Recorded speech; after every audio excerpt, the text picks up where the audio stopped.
नमस्कार मंडळी, सर्वप्रथम तुमका होळीच्या खूप खूप शुभेच्छा। तर मंडळी, तयारी करून मी निघालोय आमच्या पोईब गावची होळी आणू। घरापासून मंदिर जवळ असल्या कारणामुळे मी पायी प्रवास करून मंदिरात जाऊन निघालोय। अगदी 5 मिनिटात मी पोहोचलोय आमच्या पोईब गावच्या वेताळ मंदिराजवळ। गेल्या गेल्या श्रींचं दर्शन घेतलंय, त्यानंतर गावकरी मंडळी जमली आणि आम्ही निघालो मुंजेश्वर मंदिराजवळ। आणि मंदिरात गेल्या गेल्या गुरुदादान गटांचा वर्षाव केल्यान हडेसाई कंपनीचा फोन उचलून हैराण झालो, म्हणून त्यांना ह्यो मार्ग निवडल्यान।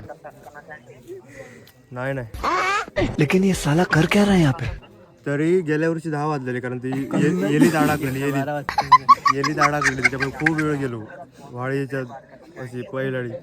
ह्या वर्षी चांगल्या जागा म्हणतात, बघूया।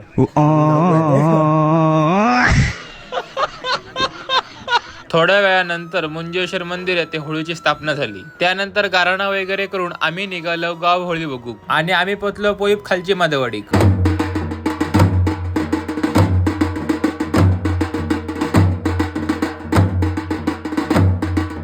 गावातील सर्व युवक मंडळी होळी पाडूसाठी तयार होते। त्यानंतर दिनेश काकान होळी तोडून घेतल्यान होळी तोडून झाल्यावरती सर्व युवक मंडळींनी आनंद व्यक्त केल्याने होळी तुटली आणि होळी नेवसाठी लागणारे ठाम सुद्धा काकांनी लावून घेतल्याने त्यानंतर होळी घेऊन आम्ही मंदिराजवळ निघालो। त्यानंतर वाटेत विश्रांती घेतलं आणि मंडळी तुम्ही बघू शकता की सगळेजण हैराण झाले होते। धार्मिक कामाच्या निमित्तानं मंडळी ही एक वेगळीच मजा असता। विश्रांती घेता घेता आम्ही वडापावाचा आस्वाद घेतलो। त्यानंतर पुन्हा आम्ही मंदिराजवळ जाऊन निघालो।